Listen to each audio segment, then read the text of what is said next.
Bonsoir mes petits lapins du deuxième cercle, parce que cette vidéo est réservée à l'élite de la nation. Regardez, je vais vous expliquer comment est-ce que j'ai réussi à dresser un chat. Si, je dresse des chats. Vous voyez ce spécimen, ce spécimen, c'est ma petite marquise.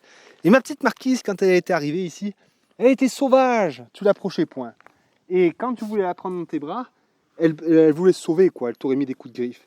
Et maintenant, regarde ce qu'on peut faire avec ce chat. Parce que à force de le brutaliser, hein, à force de lui forcer à faire des câlins, regardez ce qu'on arrive à en faire maintenant. Hein, regardez, oui, c'est une vraie peluche, regarde ça. Ça.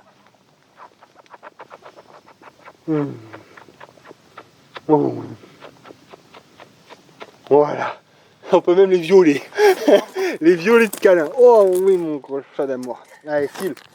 Ah, je suis bien content d'avoir réussi, parce que je vous garantis que celle-là, elle se laissait pas faire comme ça. Hein. Bon, mes petits lapins, en fait, c'était pas vraiment pour vous montrer ça, hein, parce que ça, on s'en fout un peu. C'était juste histoire. Si, je l'adore, ma Minette. C'est mon petit chat. C'est la plus belle, de toute façon. Elle.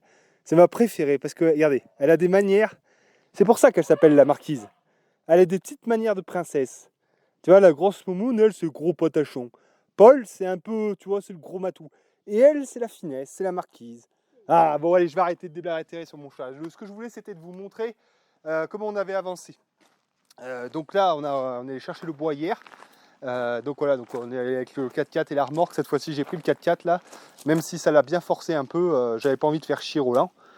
Donc du coup, on a pris ma voiture, la remorque, on a chargé. Il y avait 70 chevrons en 6/8. J'ai pris de l'autoclave aussi.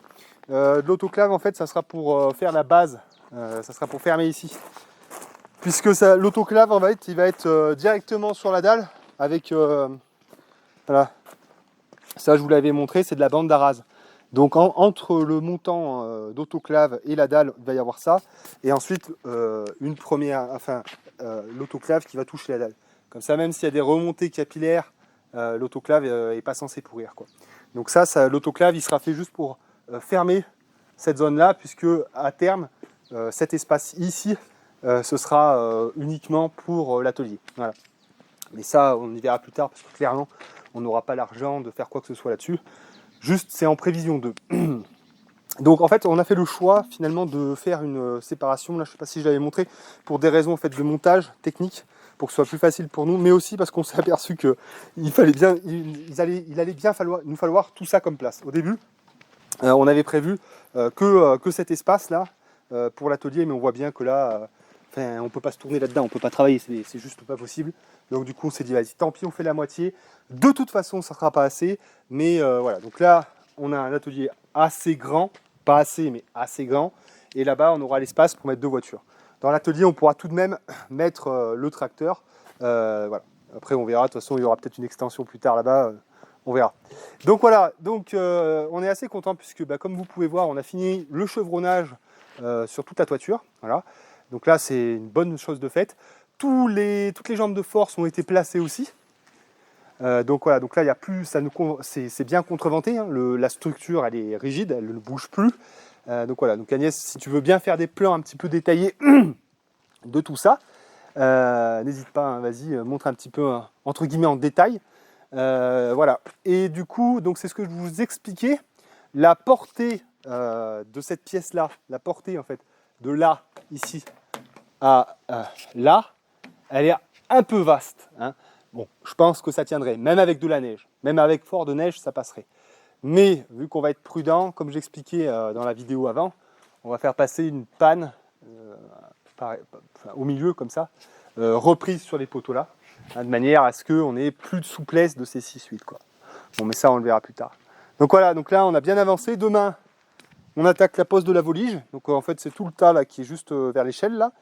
Donc demain, eh bien, on va poser toute cette palette de voliges et on va voir déjà si on a assez de voliges. C'est pas sûr.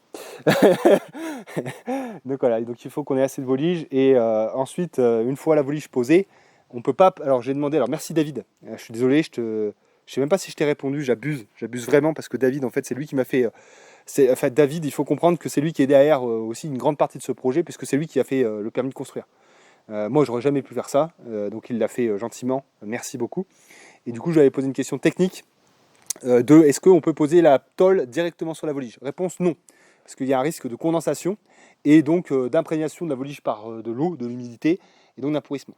Donc ce qu'on va vouloir faire, ça va être mettre un pare-pluie sur la volige, ensuite un littelage, puis un contre-littelage, et ensuite là-dessus on pourra poser l'atole. C'est ce qu'on avait fait pour le poulailler. Donc on va utiliser la même méthode. Donc par contre vous comprenez bien que ça engendre l'utilisation.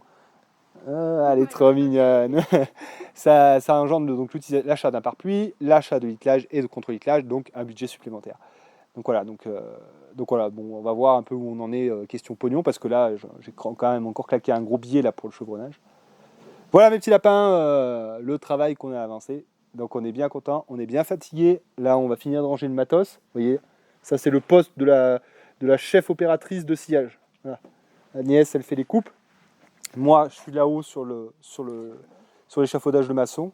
Elle me fait passer les pièces et je visse. On s'organise comme ça. Donc voilà, donc c'est nickel comme ça. Ça va vraiment bien.